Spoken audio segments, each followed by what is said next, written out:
Yeah, it's really incredible. So like, it seems to me that you're pretty much an expert at networking. Would you say that's true? Um, I never like to call myself an expert because there's always people that are better at things than we are. I guess you could say I like it. Like I said, I'm a little bit crazy. You know, I'm always looking for ways that to connect with people as to where I can really help them. It's because of what I've been through with my health issues and what people have done for me and the power and impact it had that people reached out to me and helped me when they didn't have to. I feel that it's almost my right to do that, to reach out and return the favor, and that in turn has kind of really helped me focus on just building relationships and networking and truly honestly helping people and doing what I can for them. So not say I'm an expert, but just crazy and maybe a little insane at trying to go overboard and just help as many people as possible. That's very commendable, mate. Um, so like, how did how did you discover you were good at networking, or did it Yeah. just come naturally? Actually, I was talking to one of my friends about this a few weeks ago. We were joking around, and when I was young, when I was, a teenager, young teenager, somehow, I don't know, this is kind of weird.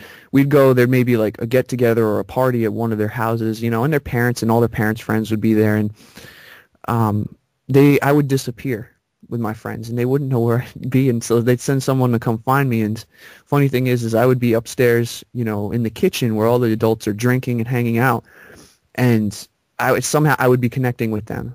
I would be talking to them, and in a way, I guess now looking back, networking with them and talking to them about, oh, you guys are doing amazing things with this, and maybe what could I do to help or something like that. And I look back at it, and I guess, I kind of spent more time working with the adults and networking and understanding where they were coming from and what they were doing. And I guess maybe had a little bit of a knack for it. And and then the rest of it's just come through experience in terms of, building businesses and, life experiences in terms of what I've been through. So, a little bit of a knack maybe, and then just learning and studying up on it. That's kind of how it came about. Nice, man. So what would you say is like the secret to successful networking? Oh, yeah.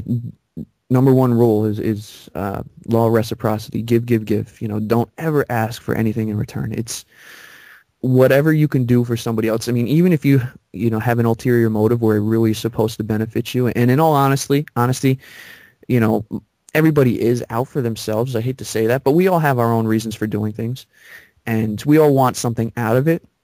But there's ways to go about doing it, and it's the number one rule is to just go out and give and help before you ask for anything. Because if you can do that and it's legit and it's honest and you're really trying to help somebody, that person that you've helped subconsciously feels an obligation to return the favor. It may be something small at first, but you never know where it's going to turn into down the road.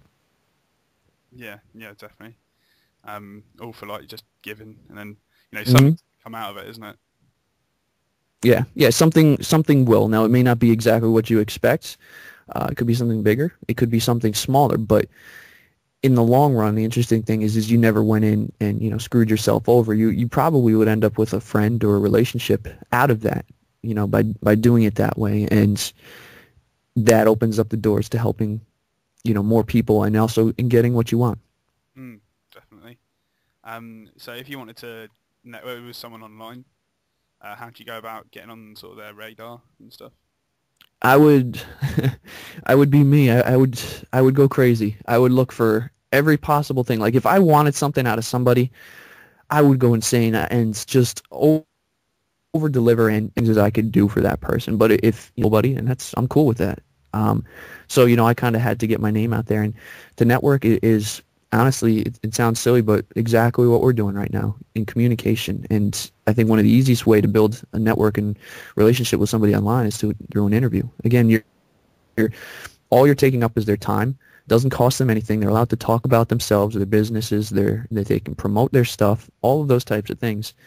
And 9 times out of 10, most people are going to say yes to an interview. So that was also strategically planned on my part for my site. But that would probably be one of the fastest ways to network and put yourself on someone's radar online. The other thing you can do is, if you're up for it and can stand the heat, create a little controversy. It's that does a lot. If you're smart about it and you do it right, it's good controversy. You get people talking about you. They may disagree with you, but they don't hate you and they don't bash your products. So a little controversy, some interviews, and then also, just do something random for somebody, that person. Let's say there's a big guy in your niche that you want to find and get on their radar. Just start doing things for them. There's and that, does a lot of things. And also the other way, the shortcut that in my case helped out for a lot of things is you pay them. If they're a coach and you want to learn from them or you want to get in their radar, pay for their services. If you have the money, do that. That's the fastest way. Yeah, definitely. And so, like, what about offline networking with, say, if you had like a boot camp and you started wanting to start networking with like local businesses and start creating relationships and things like that?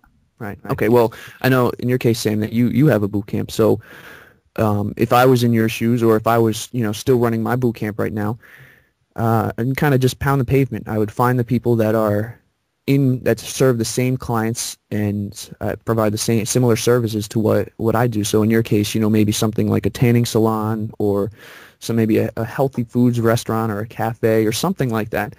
And what I would do is I would go in, and the first thing that I would do with that is introduce myself. I'd say, hi, how are you? My name, what I do, and be like, listen, I have a way that there's two ways to handle it. But the first way is like, would you be interested? I could probably send you some more business. Who's going to say no to that? That's one intro. The other intro I would have is I would go in and I would be like, hey, I have a client, her name is Michelle. She said amazing things about this place. I wanted to come in and check you guys out, and by doing that, dropping a name, they're not going to say no, and they're going to be curious about what you're doing. So that's the intro, and that opens up the doors for what's next. And basically what you do is you go in and you give to them, but you're smart about it. For example, a good friend of mine, I just did an interview with him, and he had just moved into town, and my business was relatively new. And I walked in to his business and said, hey, listen, so-and-so, this is cool what you're doing. Let me help you. And he's like, oh, I don't have any clients. I can't do anything for you. I said, that's cool. I don't care about that. I said, here, let me do this for you. And I had one of those plastic gift cards that I had. And I said, listen, I know you have a grand opening coming up. Here's 2 plastic gift cards, or however many I gave him. It's worth this X amount of dollars. And I said, if you have a grand opening, use them. Raffle them off, or do whatever you want. Give them away. Maybe you can have people, take that and maybe donate a portion of that. You take the money, you sell them, you give some to charity, do whatever you want with them. And something like that was huge. Like, we actually turned out to become good friends, and that's, a simple way to develop an offline relationship. And in your case, for boot camp, something like that. Like, if you can help them, give them something that's going to be good for their clients and customers, that's going to be the best way to build that relationship. And then, like, I mean, I've been into quite a few businesses myself, and like sometimes they won't really promote for you, but you still want to sort of, try and get in there. What do you suggest for that? Just keep doing things for them.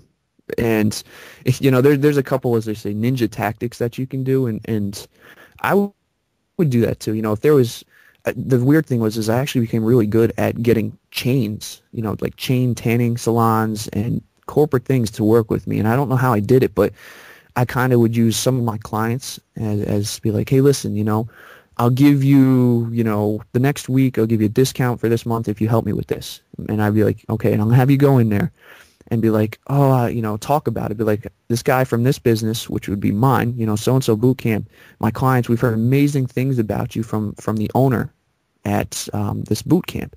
So I'd have them talk up my business and talk me up. And then, I'd have them, just do something small for me. Maybe go in for a tan or buy something small. I'd reimburse them for it, that kind of thing. And that would put them on the radar. I would do small things like that. And then the other thing is that I would just randomly stop in and be like, hey, you know what?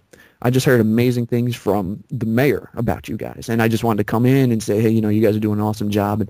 And just keep doing that, and be honest and legit and try and just help them and really, provide some services and some some clients to them. You know, if you can drive some traffic, then they have to help you eventually, because if not, if they don't want to, then you don't want to be sending and referring your clients there, and you don't want to be going and doing business with people like that. Yeah, yeah, definitely. So what should you never ever ever do when you're networking with people and businesses? That's just never go in and ask for anything off the bat. Never. It's an amazing thing. I have you know, like I said, I learned entrepreneurship. It wasn't born. And my first job where I was doing, you know, the asphalt stuff and I was selling, I remember I would go in and I'd be like, could you buy this from me? You know, that kind of thing. And I would ask them instead of trying to find out what it was that they really needed.